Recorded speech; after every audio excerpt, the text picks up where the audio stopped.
আজকের এই ইফতার পূর্ব আলোচনা সভার সম্মানিত সভাপতি, উপস্থিত রয়েছেন সম্মানিত প্রধান অতিথি, মাননীয় বিজ্ঞ বিচারক মণ্ডলী, ঢাকা বারের সাবেক নির্বাচিত সভাপতি সম্পাদক সহ আমাদের সম্মানিত সিনিয়র আইনজীবীবৃন্দ এবং অন্যান্য আইনজীবী ভাই বোনেরা, আসসালামু আলাইকুম। প্রিয় বন্ধুরা, আমার একটু পরে ইফতার আলোচনা অনেক কিছু হয়তো করা যেতে পারত। আমরা আজকে যে পরিবেশে এখানে বসছি, সাধারণত এই পরিবেশটা আমরা কোর্টের অফিসার অর্থাৎ আইনজীবী হিসাবে খুব কমই পেয়ে থাকি। আজকে আমাদের বিজ্ঞ বিচারক মণ্ডলী এখানে উপস্থিত আছেন। আমি যারা আজকে উপস্থিত হয়েছেন ওনাদের সদয় উপস্থিতির জন্য প্রত্যেকের প্রতি কৃতজ্ঞতা জানাচ্ছি।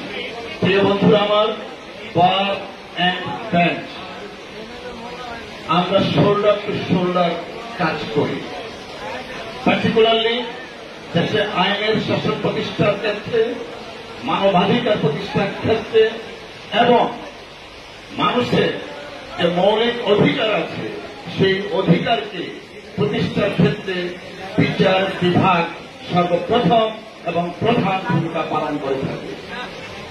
আজকে সারা বিশ্বের ইতিহাসে আমরা যদি পশ্চিমা বিশ্ব তথা যে কোনো দেশের দিকে তাকাই, যে দেশের বিচার বিভাগ যত নিরপেক্ষ শক্তিশালী, সেই দেশের গণতন্ত্র ততই শক্তিশালী।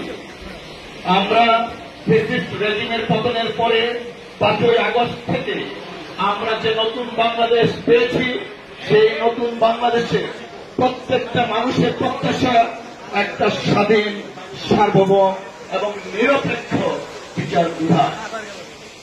আমরা নতুন করে আবার দিনের বিচার রাতে মোমবাতি জ্বালিয়ে হয়েছিল এই ঢাকা কোর্টের আদালতে।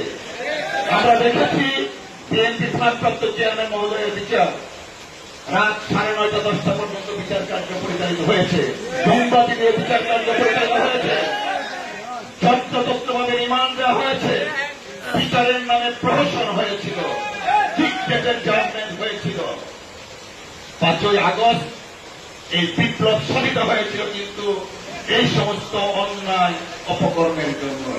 আমরা 5ই আগস্ট পরবর্তী বাংলাদেশে আর কোন সময় নতুন করে দিনের বিচার রাতে দেখতে চাই না। বিচার বিভাগ, মাননীয় একজন বিচারপতি মহোদয় বলেছেন, মেরুদণ্ড সোজা করে রাখতে চান।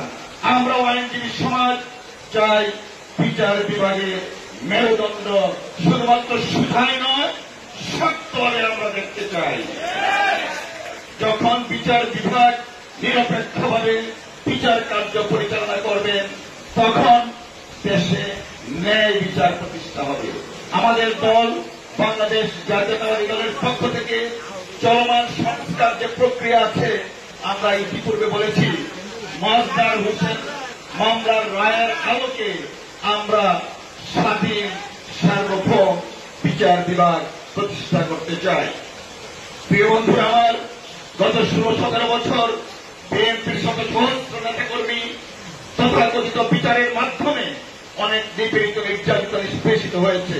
তাই এই প্রহসনের বিচারের মর্ম, প্রহসনের বিচারের যে ব্যথা আমরা উপলব্ধি করতে পারি, সেই জন্যই আমরা দাবি জানাই একটা স্বাধীন, সার্বভৌম, নিরপেক্ষ বিচার বিভাগ।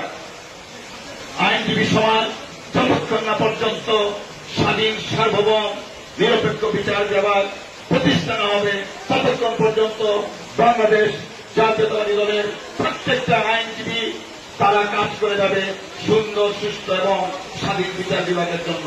আমি আজকে যারা বিচারক মণ্ডলী উপস্থিত হয়েছেন প্রত্যেকের প্রতি আবারও কৃতজ্ঞতা জানিয়ে শেষ করছি। আল্লাহ হাফেজ। বাংলাদেশ জিন্দাবাদ। আসসালামু আলাইকুম।